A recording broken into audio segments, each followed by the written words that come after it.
Bismillahirrahmanirrahim. Assalamualaikum warahmatullahi wabarakatuh.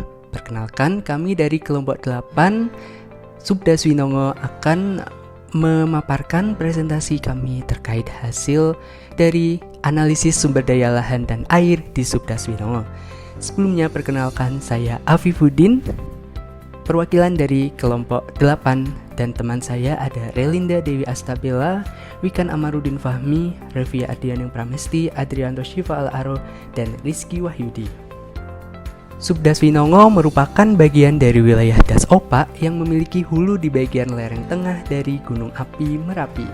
Wilayah penelitian Subdas Winongo memiliki luas area 11.198,17 hektar dengan panjang area 98.357,61 meter. Secara geografis, Subdas Winongo diapit oleh Subdas Bedok dan Subdas Code di bagian hulu hingga tengah, serta di bagian hilir berbatasan dengan Subdas Winongo kecil. Penggunaan lahan di Subdas Winongo didominasi oleh lahan pertanian sawah di bagian hilir, sedangkan di bagian tengah dan hulu didominasi oleh permukiman. Sungai Winongo merupakan salah satu sungai yang mengalir melalui daerah istimewa Yogyakarta.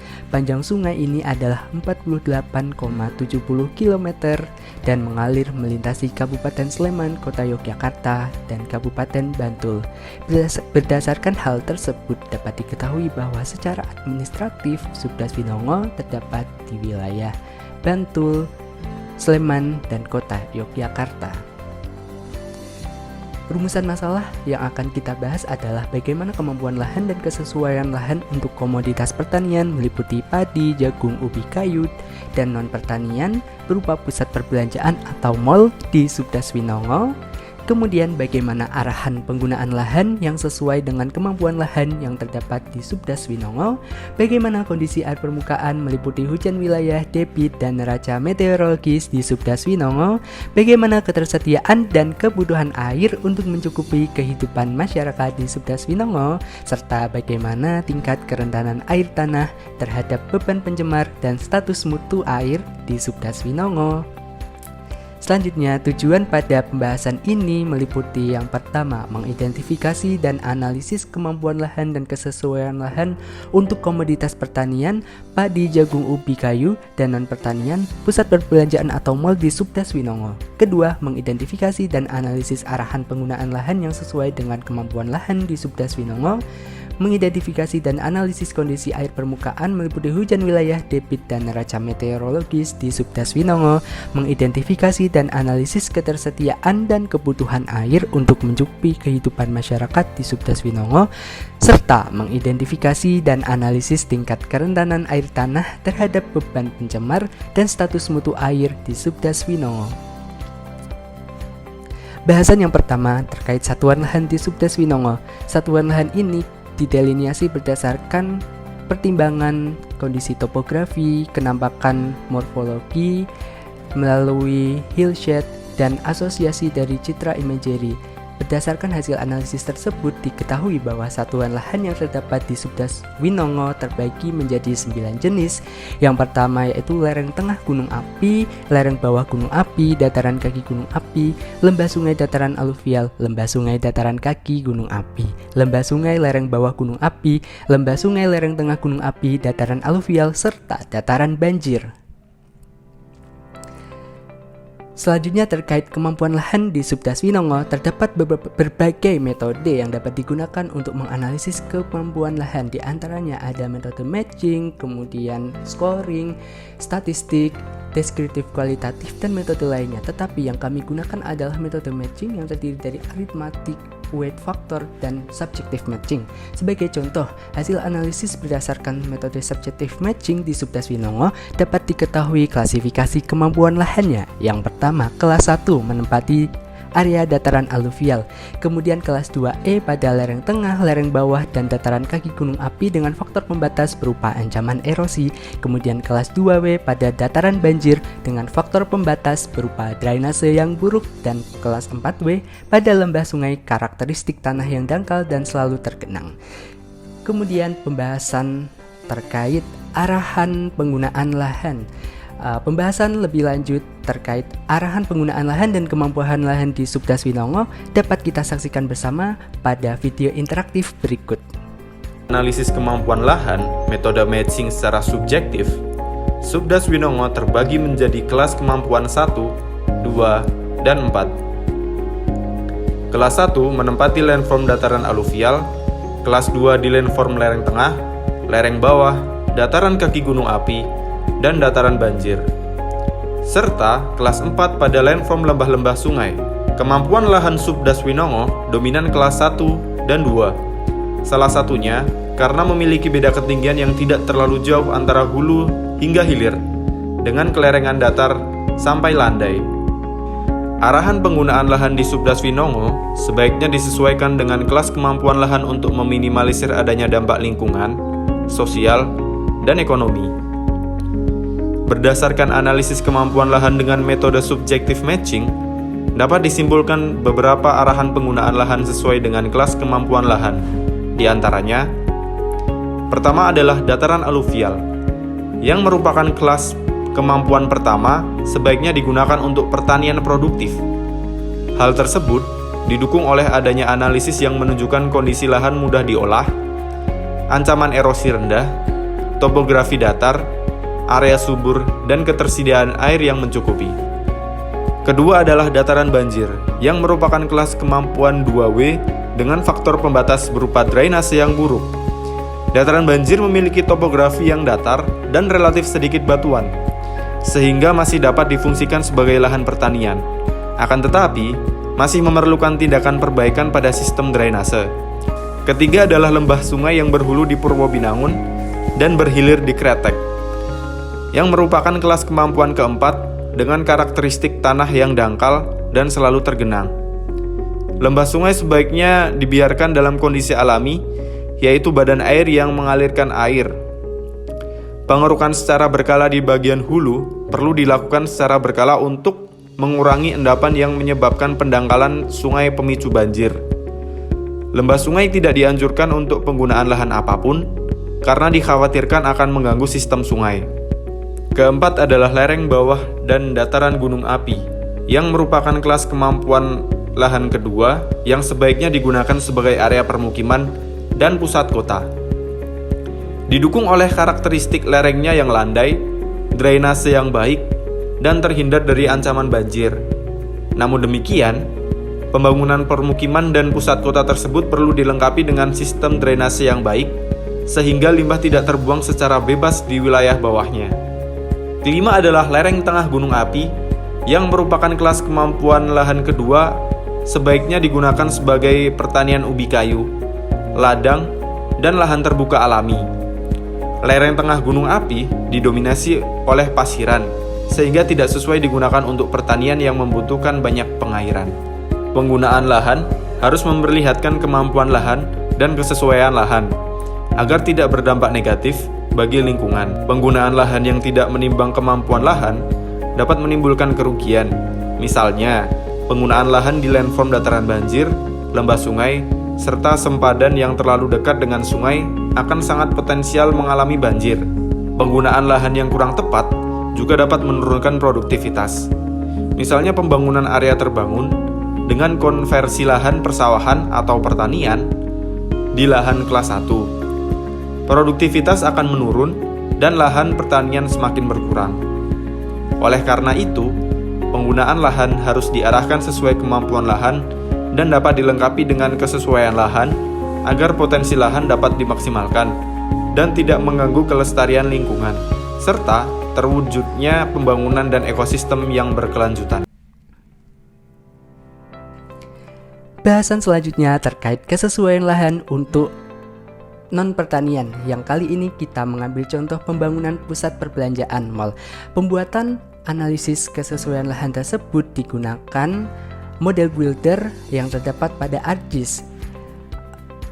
Data yang digunakan dalam format raster meliputi slope, TPI, kemudian raster penggunaan lahan, landform, dan buffer jalan. Buffer jalan dipilih karena diasumsikan bahwa semakin dekat dengan jalan raya, semakin aksesibilitas tinggi dan mendukung untuk pembangunan pusat perbelanjaan dengan tetap memperhatikan penggunaan lahan, lereng, dan lain-lain. Kemudian kelima, data raster tersebut dimasukkan ke model builder, di raster calculate, hingga akhirnya diperoleh hasil klasifikasi kemampuan lahan untuk pembangunan pusat perbelanjaan atau mall, yang dalam hari ini sebagai Subdas Winongo sebagai area kajiannya.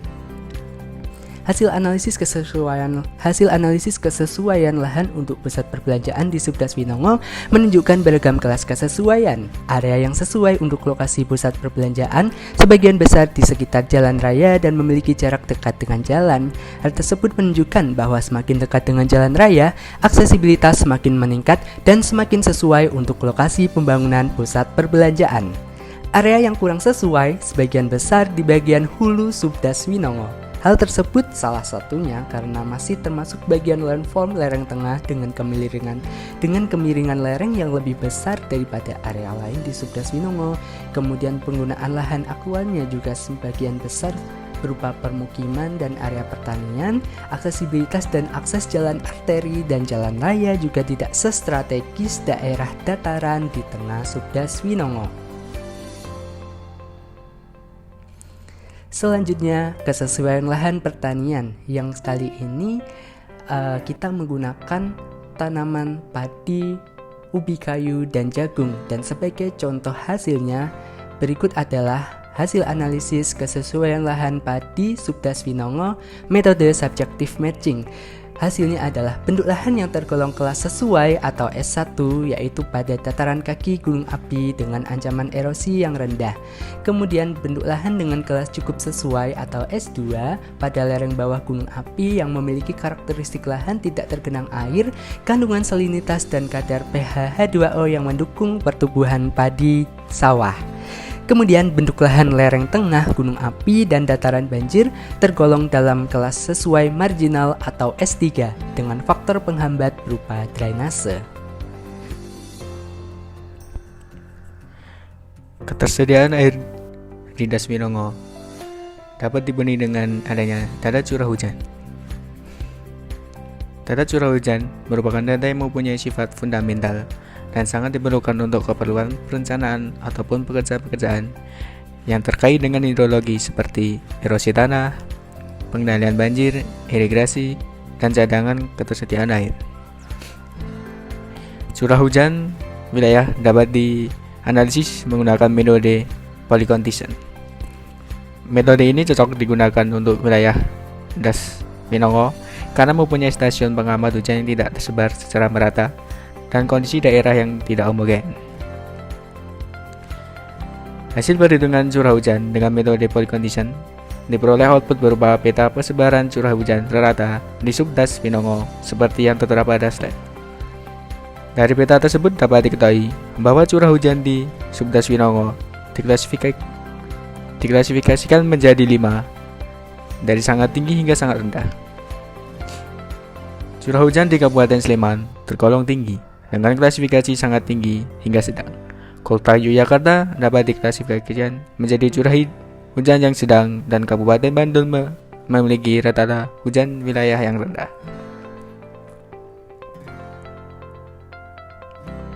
Fluktuasi ketersediaan air yang cukup besar ketika musim penghujan dan musim kemarau dapat menimbulkan permasalahan di suatu wilayah. Dalam hal ini, neraca air diperlukan untuk analisis ketersediaan serta keseimbangan air suatu wilayah. Neraca air merupakan hubungan antara inflow atau aliran ke dalam serta outflow atau aliran keluar suatu daerah untuk periode tertentu dalam proses sirkulasi air. Seperti yang terlihat pada slide, merupakan grafik neraca air di Subdas Winongo pada tahun 2016 sampai 2019. Grafik tersebut menunjukkan bahwa secara umum bulan-bulan basah mengalami surplus air, sedangkan pada bulan kering lebih besar kemungkinan mengalami defisit air. Curah hujan tertinggi terjadi pada tahun 2016 dan 2017 pada bulan November. Sedangkan pada tahun 2018, curah hujan cenderung rendah sehingga mempengaruhi surplus dan defisit air pada tahun tersebut. Pada tahun 2019, curah hujan tertinggi pada bulan Maret. Hujan tersebut menjadi input utama dalam perhitungan neraca air. Berdasarkan tabel tersebut, dapat diketahui bahwa surplus air tertinggi tahun 2017 terjadi pada bulan November, yaitu sebesar 616,2 mm. Surplus air ini tersimpan berupa infiltrasi masuk ke dalam air, tersimpan sebagai lengas tanah, dan apabila tanah sudah jenuh akan menjadi limpasan permukaan. Pada bulan November memiliki curah hujan yang sangat tinggi, yaitu mencapai 742,7 mm per bulan. Curah hujan pada bulan November yang tinggi ini disebabkan oleh adanya badai atau siklon cempaka di Yogyakarta yang termasuk wilayah subtas Winongo. Hal tersebut ditunjukkan oleh data hujan bulan November tahun 2018 dan 2019 tidak sebesar pada tahun 2017. Hasil perhitungan menunjukkan bahwa surplus air total tahun 2019 sebesar 1.740,9 mm. Tahun 2018 sebesar 1.082 mm, serta tahun 2019 sebesar 908,8 mm. Sedangkan defisit air pada tahun 2017, 18, dan 19 berturut-turut sebesar 284,7 mm, 553,7 mm, dan 594,2 mm. Hal tersebut menunjukkan bahwa surplus air tahun 2017, 2018, dan 2019 lebih besar dari defisit air sehingga masih terdapat ketersediaan air di subdas Winongo. Aliran permukaan dapat dihitung menggunakan persamaan empiris dengan menghitung besaran volume air menjadi surface runoff. Perhitungan dilakukan dengan menghitung debit aliran yang melewati suatu penampang tiap satuan waktu. Data yang dibutuhkan dalam perhitungan adalah data koefisien aliran, intensitas hujan, serta luas das. Masing-masing parameter dikalikan dengan untuk memperoleh debit. Dari hasil perhitungan yang telah dilakukan, diperoleh debit rasional seperti pada tabel. Berdasarkan perhitungan, diketahui nilai C tertimbang subdas Winongo adalah sebesar 0,29. Hal tersebut menunjukkan bahwa hanya sebagian kecil air hujan yang berpotensi menjadi limpasan. Besarnya intensitas hujan yang digunakan dalam perhitungan debit aliran metode rasional di subdas Winongo adalah intensitas hujan simulasi, yaitu terdiri dari 10, 20, 50, 100, 150, serta 200 mm per hari. Semakin tinggi intensitas hujan, maka semakin besar debit aliran yang terjadi. Berdasarkan perhitungan debit pada intensitas hujan yang berbeda, diperoleh debit sebesar 242,5, 486,9, 1217,4, 2043,8, 3652,1, serta 4869,5 mm. Semakin besar luas intensitas hujan dan koefisien aliran, maka debit aliran permukaan juga semakin besar. Untuk mengetahui tingkat fluktuasi dari suatu sistem aliran satuan das, diperlukan perhitungan suatu hidrograf. Dalam hal ini, metode yang akan digunakan disebut hidrograf satuan sintetik gamma 1. Metode ini menggunakan beberapa perhitungan empiris dengan data-data morfometri das, sehingga dapat dihitung debit puncak, waktu konsentrasi, hingga waktu mencapai debit normal. Dari hasil perhitungan yang telah dilakukan, didapat hidrograf HES gamma 1 subdas Winongo seperti pada gambar yang ditampilkan. Hasil debit puncak dari HES gamma 1 das Winongo sebesar 2500 meter kubik per sekon, yang menandakan aliran tidak terlalu besar. Hal ini dikarenakan bentuk das yang memanjang, yang menandakan tingkat aliran debit puncak yang tidak terlalu besar. Selanjutnya, ketersediaan air subdas Winongo. Ketersediaan air merupakan jumlah air yang diperkirakan terus-menerus ada dalam das dengan jumlah dan dalam jangka waktu tertentu. Ketersediaan air dipengaruhi oleh banyak hal, seperti jenis batuan, topografi, jenis tanah, dan curah hujan. Serta masing-masing wilayah memiliki sifat yang berbeda-beda. Selain itu, terdapat faktor lain yaitu faktor meteorologis yang juga mempengaruhi ketersediaan air pada suatu wilayah. Ketersediaan air yang ada pada suatu das dapat dihitung berdasarkan besarnya masukan dan keluaran jumlah air yang mampu disimpan oleh das tersebut. Ketersediaan air meteorologis merupakan jumlah ketersediaan air dari bahasan meteorologis atau curah hujan suatu wilayah yang didapatkan dengan mengalihkan koefisien runoff curah hujan tahunan, dan luas area. Perhitungan ini dilakukan dari tahun 2016 sampai tahun 2018 dalam rentang waktu 3 tahun. Didapatkan data curah hujan tertinggi terjadi pada tahun 2017, yaitu sebesar 2.968 mm per tahun. Dan curah hujan tahunan terendah terjadi pada tahun 2018 dengan curah hujan tahunan 1.934 mm per tahun. Dari data curah hujan tahunan dapat diperkirakan ketersediaan air pada wilayah tersebut yang mana paling tinggi pada tahun 2017, yakni sekitar 477 juta meter kubik per tahun.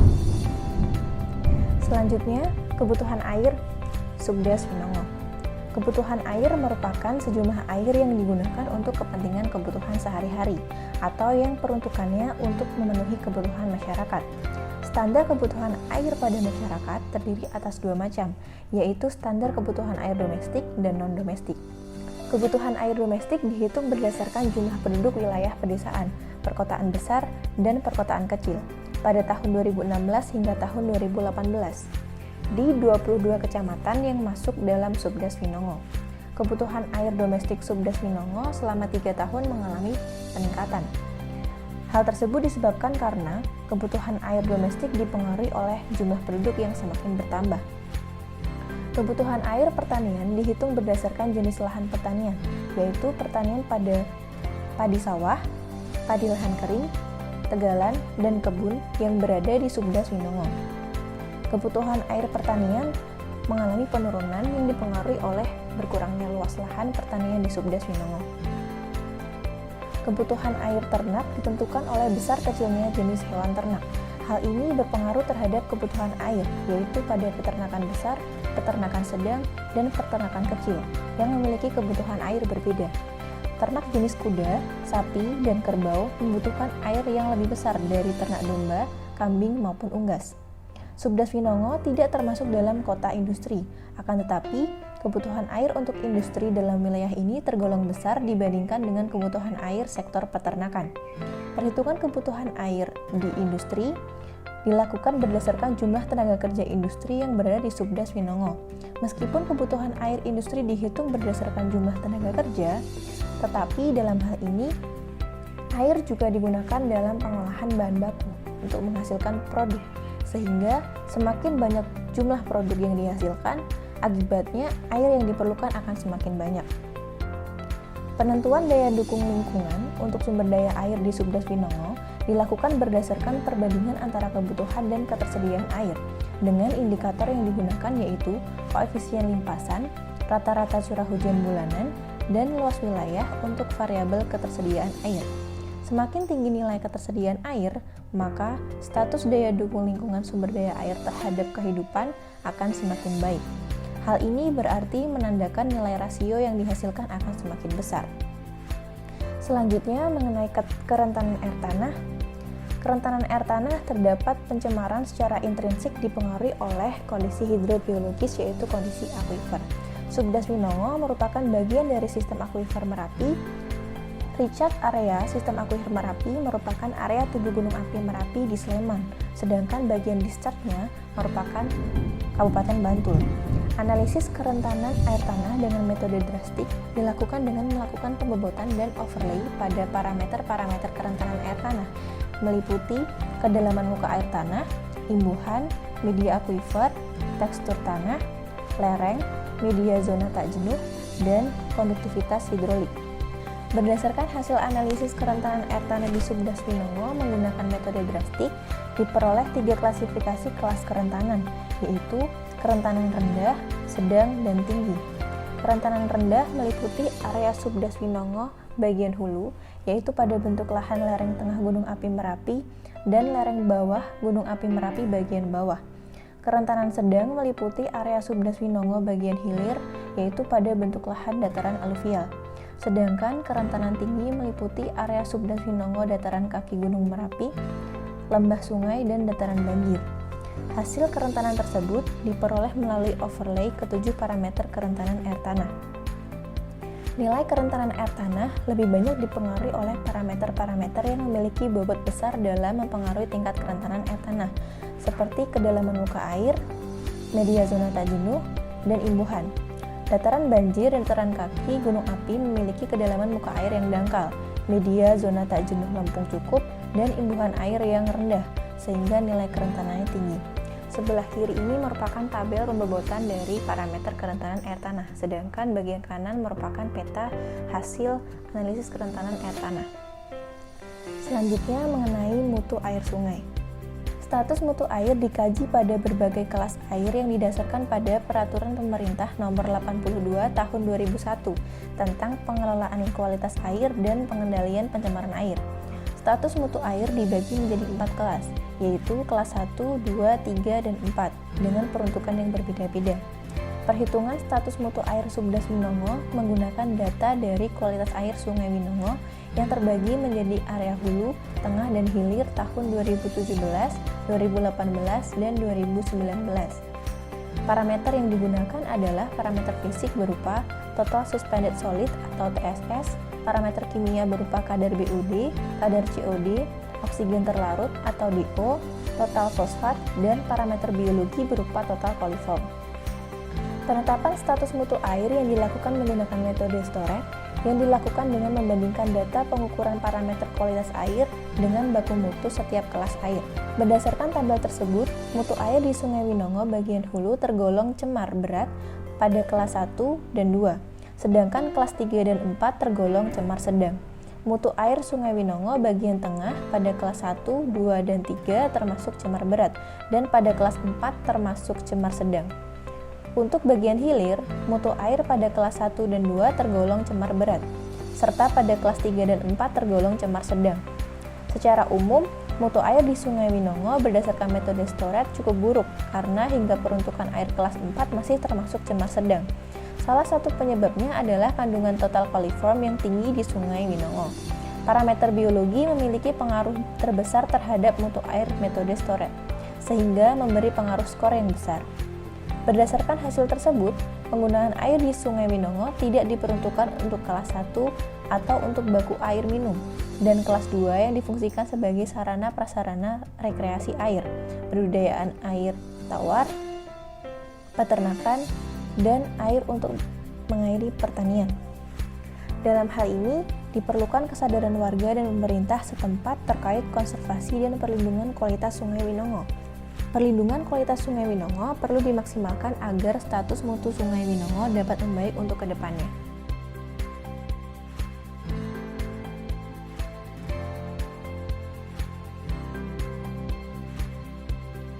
Terima kasih.